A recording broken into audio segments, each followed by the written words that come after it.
Ժողովուրդ օրաթերթը գրում է, որ այսօր ավարտվում է հունիսի 7-ի խորհրդարանական ընտրությունների նախընտրական քարոզարշավը, իսկ վաղը կլինի լռության օր։ Քաղաքական ուժերը արդեն ներկայացրել են իրենց ծրագրերը ու դիրքորոշումները, եւ էական անակնկալներ այլևս չեն սպասվում։ Սոցիոլոգիական հարցումների համաձայն առաջատարների թվում են քաղաքացիական պայմանագիր, ուժեղ Հայաստան, Բարգավաճ Հայաստան եւ Հայաստան քաղաքական ուժերը, մինչդեռ հիմնական ինտրիգը կապված է խորհրդարան անցնելու համար պայքարող ուժերի հետ։ Ըստ թերթի քաղաքական սյուրպրիզը կարող է լինել Գուրգեն Սիմոնյանի գլխավորած քաղաքական ուժը։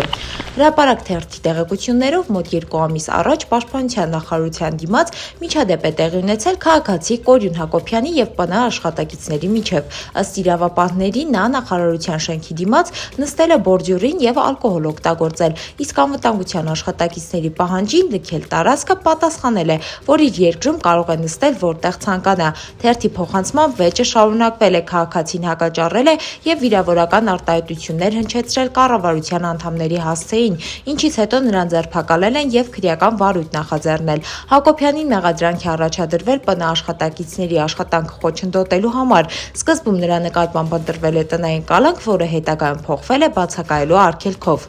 Հրապարակ թերթը գրում է. Գագիկ Ծառուկյանի, Նիկոլ Փաշինյանի հասցեին հնչեցրած ործառյուծի մասին կոշտ հայտարարությունից հետո ԲՀԿ-ի աջակիցների թիվը աճել է։ Թերթի աղբյուրների պնդմամբ համայնքներից ստացվող գնահատականներով կուսակցության հնարավոր ձայները շուրջ 50%-ով ավելացել են, քանի որ ընտրողները համոզվել են, որ Ծառուկյանը չի համագործակցի Փաշինյանի հետ։ Հրապարակ թերթը գրում է. Սամվել Կարապետյանի գլխավորած ուժեղ Հայաստան կուսակցության ամփոփիչ հանրահավաքի մեծ մասնակցությունը անհանգստացրել է իշխանությանը։ Թերթը գրում է, որ դրանից հետո իրավապահները խուզարկություններ են իրականացրել ավելի քան 50 ընդդիմադիրների տներում, իսկ 20-ից ավելի անց ձերբակալվել է։ Որոշ շրջանակներ այս քայլերը գնահատում են որպես իշխանության հոգեվարքի նշան ընտրություններից ընդամենը 2 օր առաջ։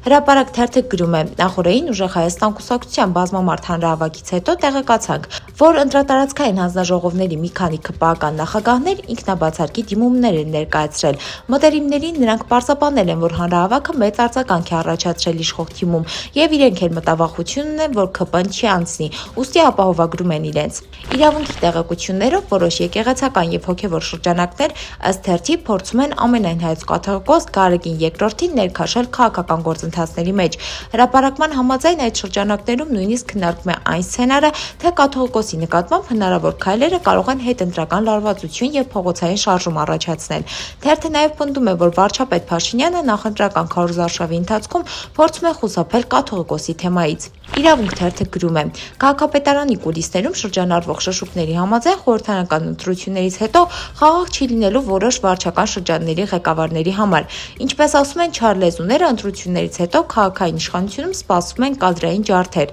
Այն, որ նախընտրական թոուբոյի մեջ որոշ թաղապետերի նյարդերը այլևս տեղ են տալիս, թե որ վարչական շրջանն է լավ աշխատել ընտրություններին։ Սակայն այն փաստը, որ որոշ վարչական շրջանների ղեկավարներ իսկապես չեն աշխատում ոչ ԿՊ-ին ձայներ բերելու համար, ոչ էլ իրենց աշխատանքային պարտավորություններին հարիր, արդեն իսկ ցուցակագրված է ու անհետևանք չի մնա։ Դե ինչ, այսքանն ենք պատրաստել ձեզ համար, եղեք տեղեկացված։